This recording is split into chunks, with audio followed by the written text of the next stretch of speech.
గత 2 రోజుల నుంచి సమంతనే నాగచైతన్యకు అన్యాయం చేసిందంటూ రాజ్ నిదుమర్తో రిలేషన్షిప్ వల్లే నాగచైతన్య ఈ స్టెప్ తీసుకున్నాడంటూ చాలా నెగటివ్ గా ట్రోల్స్ చేస్తున్నారు నెటిజన్లు. అంతేకాక సమంత మా ఇంటి బంగారం రిలీజ్ ఈ 15th రిలీజ్ కావాల్సి ఉంది, అది కూడా అఫీషియల్ గానే చెప్పారు. కానీ అనుకోని కారణాల వల్ల ఈ మూవీ రిలీజ్ డేట్ కూడా చేంజ్ చేశారు. మరోవైపు ఘోరమైన నెగటివిటీ ట్రోల్స్ సర్దుకుంటోంది సమంత. అయితే వీటన్నింటికి అర్థమయ్యేలా గట్టి కౌంటర్ ఇస్తూ అందరికీ అర్థమయ్యేలా ఒక పోస్ట్ అయితే చేసింది. రీసెంట్ గా సమంత చేసిన పోస్ట్ ఇప్పుడు వైరల్ అవుతూ ఉంది.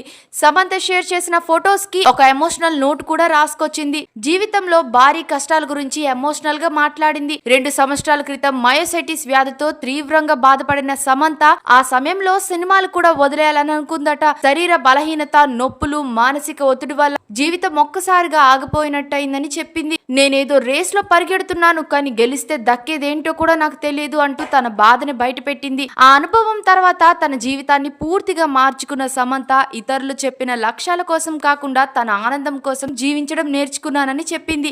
ఇప్పుడు హీరోయిన్ గా మాత్రమే కాదు, నిర్మాతగా, బిజినెస్ ఉమెన్ గా, ఇన్వెస్టర్ గా కూడా కొత్త ప్రయాణం మొదలు పెట్టిందని చెప్పుకొచ్చింది. ఇదంతా పక్కన పెడితే సమంత షేర్ చేసిన ఫొటోస్ లో స్నేక్ నెక్లెస్ వేసుకుంది. నాగ చైతన్య సమంత పెళ్లైన కొత్తలో మామ నాగార్జున నాగ్ నెక్లెస్ అంటూ నాగార్జున భార్య అమలకు, అటు కోడలు సమంతకు కూడా గిఫ్ట్ గా ఇచ్చారు.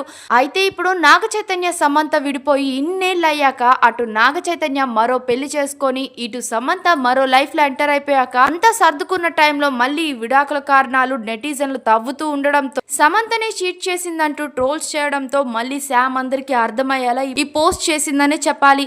ఇక ఈ పోస్ట్ పై మీ అభిప్రాయం ఏంటో కామెంట్స్ లో తప్పకుండా చెప్పేయండి. మరిన్ని ఫాస్ట్ అప్డేట్స్ కోసం మా ఛానల్ ని సబ్స్క్రైబ్ చేసుకోండి.